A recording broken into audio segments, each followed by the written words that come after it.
નવી નકોર સાયકલોનું શાળા પરિસર બહાર ખુલ્લામાં ખડકલો કરી દેવાયો। શું ફરીથી આ સાયકલો ભંગાર થઈ જશે? સરસ્વતી સાધના યોજનાની સાયકલોનું સમયસર લાભાર્થી વિદ્યાર્થીનીઓને વિતરણ કરવામાં આવે તેવી સ્થાનિકોની પણ માંગ।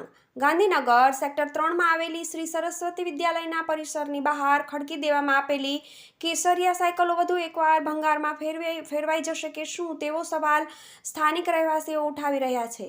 સાથે જ સરસ્વતી સાધના યોજનાની સાયકલોનું દ્વારા સમયસર લાભાર્થી વિદ્યાર્થીનીઓને વિતરણ કરવામાં આવે તેવી માંગણી પણ કરી રહ્યા છે, કેમ કે આ સાયકલો પહેલાં શાળા પરિસરમાં મૂકવામાં આવી હતી અને હવે બહાર મૂકી દેવાય છે। આ પહેલાં ગત વર્ષે સેંકડોની સંખ્યામાં સાયકલોનું વિતરણ કરવામાં નહીં આવતા સાયકલો કાટ ખાઈ હતી અને સડીને તૂટી ગઈ હતી। તેના કારણે છેલ્લા જિલ્લા શિક્ષણ તંત્ર દ્વારા મફતના જેવા કહી શકાય તેવા ભાવે તેની હરાજી કરીને નિકાલ કરવામાં આવ્યો હતો।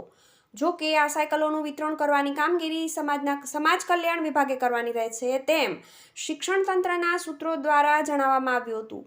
રાજ્ય સરકારની સરસ્વતી સાધના યોજના અંતર્ગત નિઃશુલ્ક સાયકલ મેળવવા માટે પાત્ર થતી વિદ્યાર્થીનીઓની યાદી બનાવવામાં આવ્યા બાદ ડિજિટલ ગુજરાત પોર્ટ પર તેને અપલોડ કરવામાં આવ્યા બાદ સમાજ કલ્યાણ અધિકારી દ્વારા અરજીની ચકાસણી કરાયા પછી વિદ્યાર્થીનીઓને સાયકલ આપવાની થાય છે। ગાંધીનગરમાં શ્રી સરસ્વતી વિદ્યાલયની બહાર આ યોજના અંતર્ગતની સાયકલો ખુલ્લે મૂકી દેવામાં આવતા સ્થાનિક રહેવાસીઓ પણ આશ્ચર્ય અનુભવી રહ્યા છે।